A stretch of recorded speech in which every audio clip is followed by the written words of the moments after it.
আমার মনে হয় যে আগামীকালকের মিটিং করলে ভালো, বাট এটা না করলেও হতো। কারণ হচ্ছে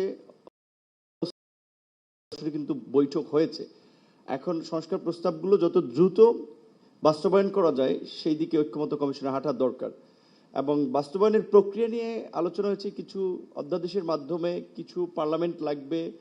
আমরা মনে করি যে এটাকে জুলাই সনদ না বলে, যেমন ধরেন 20 বছর পরে বা 15 বছর পরে যদি ক্ষমতার বিপরীত একটা চিত্র তৈরি হয়, জানি না জুলাই সনদকে কেউ আবার চেঞ্জ করে ফেলে কিনা। Hire Google TV, endless color, smart living. So এটাকে একটা জাতীয় সনদ হিসেবে আখ্যায়িত করা যায় কিনা, এবং এটাকে একটা গণভিত্তি দেওয়ার জন্য একটা গণভোটের মাধ্যমেও গৃহীত করা যায় কিনা, সেটা একটু চিন্তা করে দেখতে পারেন।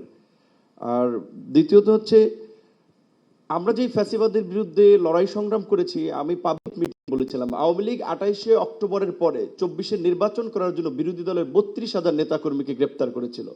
আর এই সরকার 3200 উল্লেখযোগ্য আওয়ামী লীগ যারা ফ্যাসিবাদের সহযোগী ছিল তাদেরকে এখন পর্যন্ত গ্রেপ্তার করে নাই, বরঞ্চ শেখ হাসিনার 16 বছর গুম খুন এবং লুটপাটের অন্যতম সহযোগী জাতীয় পার্টির কার্যালয়, প্রশাসন এবং আইন শৃঙ্খলা বাহিনী পাহারা দেয়, এখন আমরা দেখতে পাচ্ছি। এটা আমাদের জন্য খুবই উদ্বেগের। এই বিষয়ে আশা করি আপনারা পদক্ষেপ নেবেন। 3 নম্বর একটা বিষয় বলতে চাই যে, অনেকেই বলেছে নির্বাচনের বিষয়টা, এটা বাস্তব এবং এটা আপনারা সবাই জ্ঞানী মানুষ, আপনারা লক্ষ্য করতে পারছেন। শুরুর দিকে সরকারের প্রতি যে একচেটিয়া সমর্থন ছিল, কিছু উপদেষ্টাদের বিতর্কিত মন্তব্য এবং কর্মকাণ্ডের কারণে সরকার একটা প্রশ্নের মুখে পড়েছে, সরকারের নিরপেক্ষতা নিয়ে একটু প্রশ্ন উঠছে।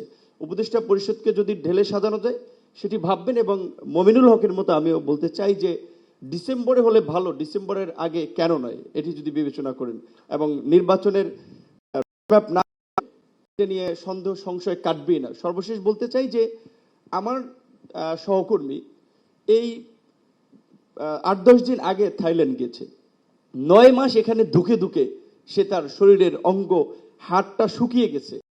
এখানে ওইভাবে ট্রিটমেন্টের পরে তার ট্রিটমেন্ট দেওয়া হয় নাই, অবশ হয়ে গেছে শরীরে, তাকে 9 মাস লাগবে। অনেক ধন্যবাদ জনাব নুরুল হক। একটু বলতে হবে, এটা বলতে হবে।